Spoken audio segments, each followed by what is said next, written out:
আসসালামু আলাইকুম বন্ধুরা, কেমন আছেন? এটা আমার ছোট ছেলে। আমরা এখন ছাদের উপরে, আমার ছাদের আশেপাশের প্রাকৃতিক দৃশ্যগুলো দেখেন, অনেক সুন্দর।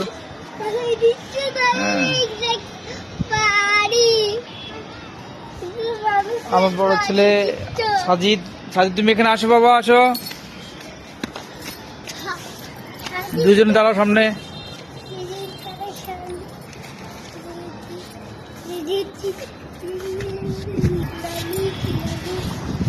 দেখেন কত সুন্দর সিনারি।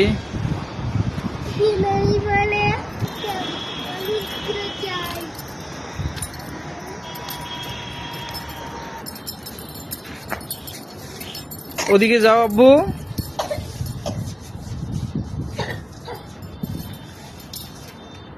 ভালো থাকবেন বন্ধুরা, একটু পরে আমরা নামাজ উদ্দেশ্যে যাব। সবাই ভালো থাকবেন, এটাই বাস্তব।